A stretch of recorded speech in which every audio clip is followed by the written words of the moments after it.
Tribunal Constitucional.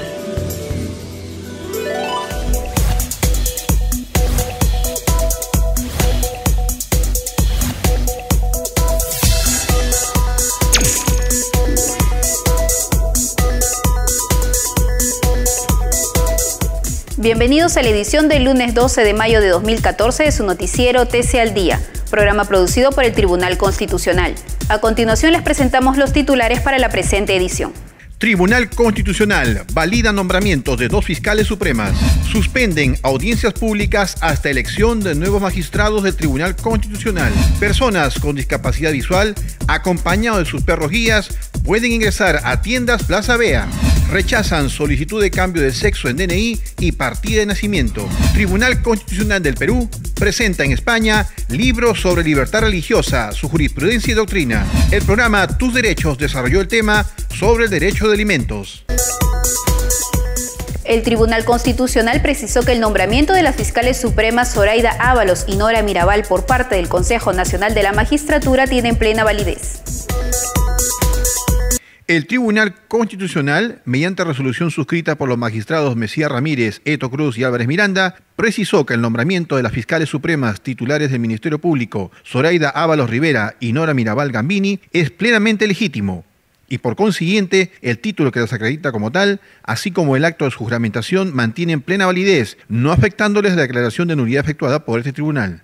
Sin embargo, declaró fundado el recurso de apelación por salto planteado por Castañeda Segovia y por lo tanto ordenó, en caso exista plaza vacante, que el Consejo Nacional de la Magistratura lo nombre como fiscal supremo del Ministerio Público, respetando estrictamente el orden de méritos alcanzado en concurso. El TC señaló que en caso de no existir plazas vacantes, deberá dejarse en reserva una plaza a fin de que sea ocupada por el demandante, una vez que se produzca la correspondiente vacancia en la Fiscalía Suprema. Además, el tribunal ordenó que el CNM, como medida reparadora, no realice ningún concurso público para fiscales supremos mientras no se nombre al demandante como fiscal supremo.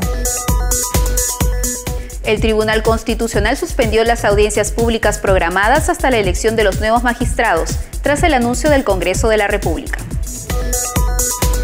El presidente del Tribunal Constitucional, Óscar Urriola Ajani, informó que se ha suspendido las vistas de causas en audiencia pública, tanto por el Pleno como por las salas, ante el anuncio del presidente del Congreso de la República, Freddy Otárola, de la pronta elección de nuevos magistrados del máximo órgano de justicia constitucional. Señores abogados, público en general, la Sala 1 del Tribunal Constitucional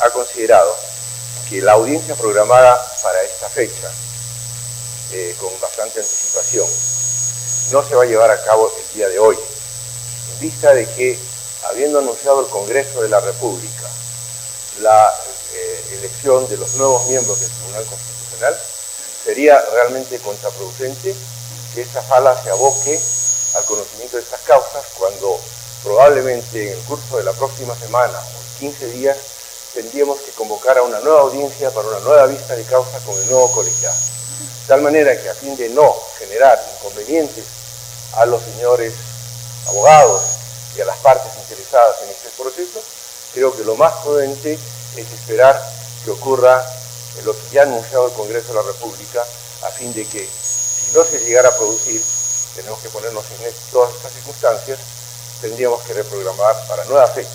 Y si se produce, ustedes podrán hacer el informe ante la sala que esté conformada por los nuevos miembros del Tribunal Constitucional. Por ese motivo, y en atención a esas circunstancias que espero sean comprendidas, vamos a no suspender porque no se ha abierto la audiencia, decirles que esta audiencia queda sin efecto a fin de que se reprograme para fecha oportuna. Les agradezco la comprensión. Muy buenos días. El Tribunal Constitucional ordenó a Plaza Vea permitir el ingreso a sus supermercados de personas que tengan discapacidad visual y estén acompañados de perros guías. El Tribunal Constitucional declaró fundado el amparo interpuesto por Jane Cózar Camacho y otros en contra de Supermercados Peruanos Sociedad Anónima Plaza Vea, ordenándole que permita a los demandantes que tienen discapacidad visual acceder a sus instalaciones asistidos por perros guía y que garantice la permanencia de estos de manera ilimitada, constante y sin trabas. La demanda se interpuso a raíz de que Plaza Vea prohibió el ingreso de todo tipo de animales a supermercados. La demanda se interpuso a raíz de que Plaza Vea prohibió el ingreso de todo tipo de animales a sus supermercados, en base a Reglamento Sanitario de Funcionamiento de Autoservicios de Alimentos y Bebidas, medida que estuvo acompañada por un sistema por el cual se cuidaba al perro guía mientras el cliente hacía sus compras asistido por personal de la empresa, lo que en opinión de los demandantes afecta sus derechos. Los demandantes, al acudir al Tribunal Constitucional, incidieron en que los perros guía son para las personas ciegas como las sillas de ruedas para las personas con discapacidad física o como el audífono para una persona con baja audición, más allá de su carácter de seres vivos. El TC juzgó que una persona con discapacidad visual puede acceder al entorno físico de la manera más autónoma y segura posible si está asistido por perros guía, cuyo riguroso entrenamiento y especiales características físicas determinan que, cuando la vida e integridad de su dueño está en peligro, los perros guías están adiestrados para desobedecerlo con la finalidad de salvaguardarlo, y que la relación de respeto y no agresión a los seres humanos o animales con los que se interactúa en diversos entornos se extiende también a su relación con los diferentes bienes, de consumo o no, con los que se encontrará a su paso. El Tribunal Constitucional rechazó el pedido de una persona a quien pretendía que en su DNI y en su partida de nacimiento se modifique su género de masculino a femenino.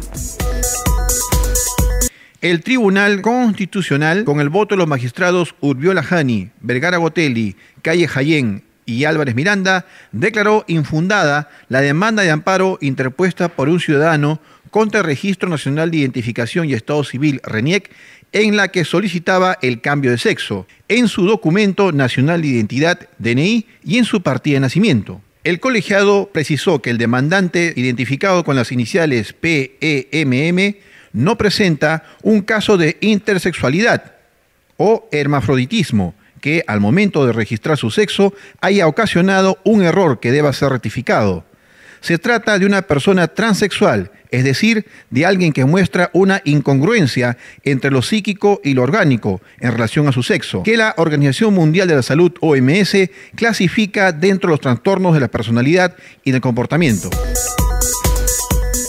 El secretario relator del Tribunal Constitucional, el doctor Óscar Díaz, presentó en España el libro El Derecho Fundamental de la Libertad Religiosa, Jurisprudencia y Doctrina Constitucional.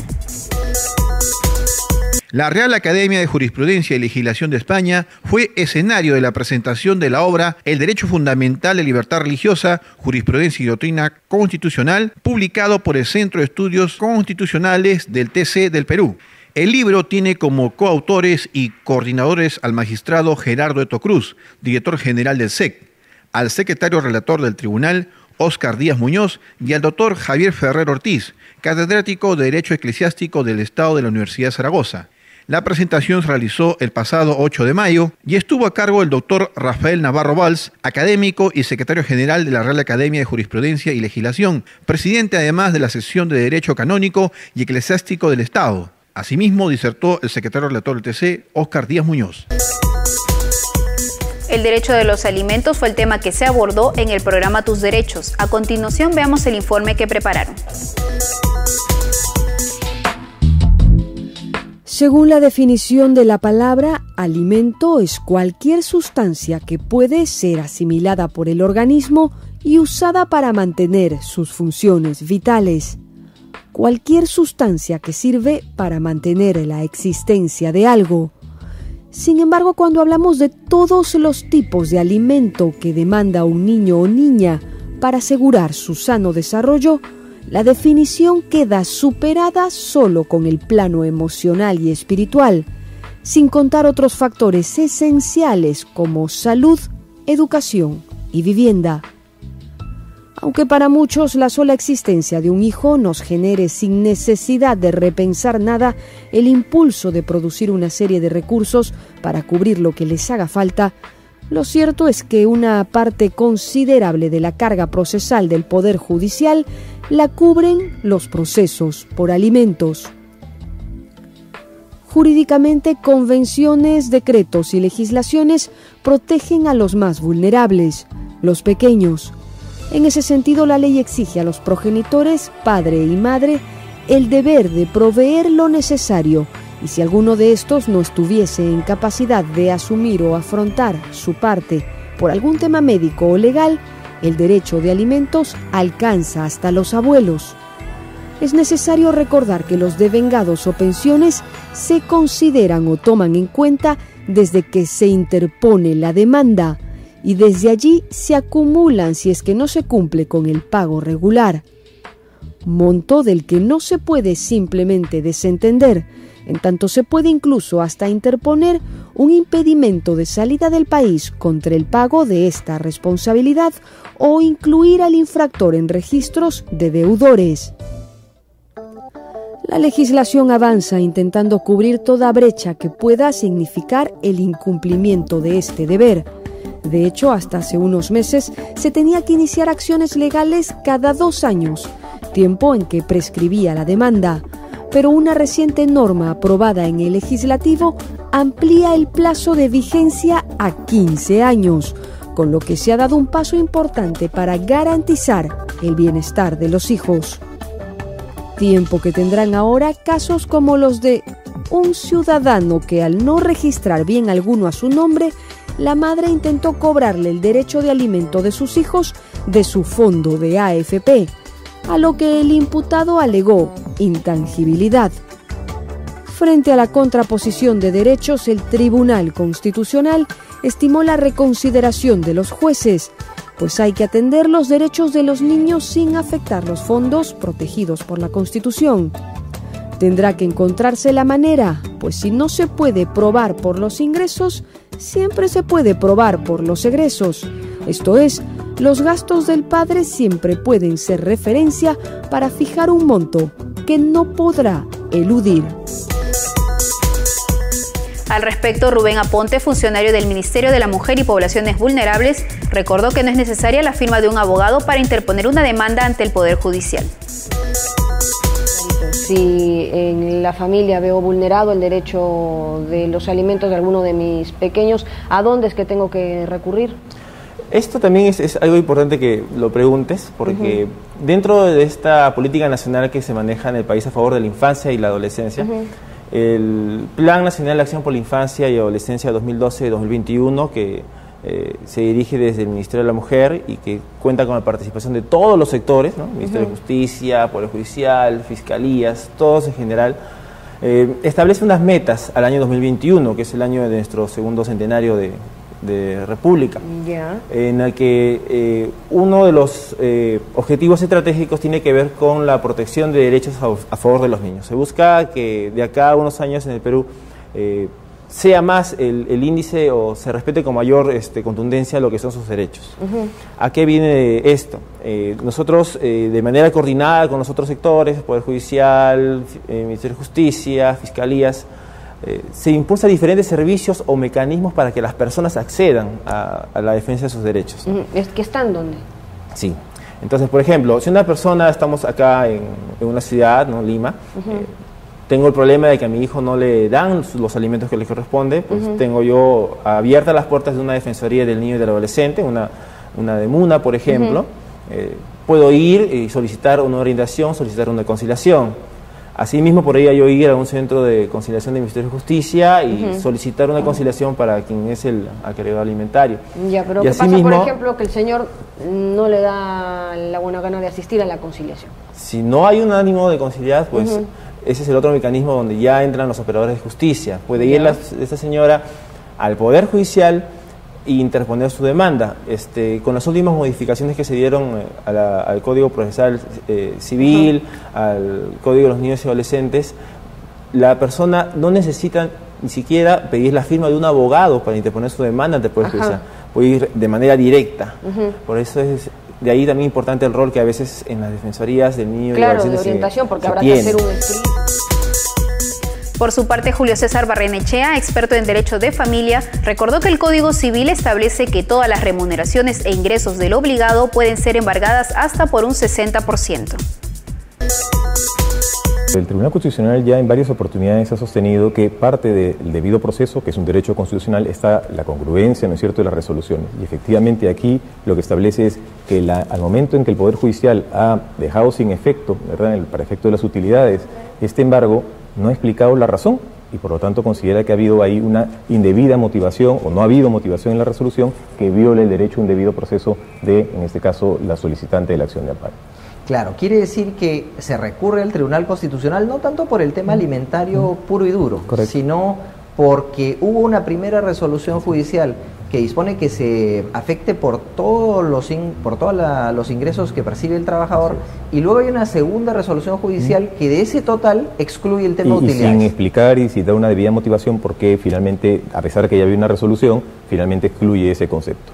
Y entonces le ordena al juez, entiendo, que se vuelva a pronunciar, pero ahora sí sustente las razones por las cuales pueda proceder de algún efectivamente, u otro modo. Conforme lo solicita la demandante, en este caso la amparista, solicita que se declaren nulas las resoluciones, ¿cierto? En este caso la que finalmente deja sin efecto el concepto de utilidades.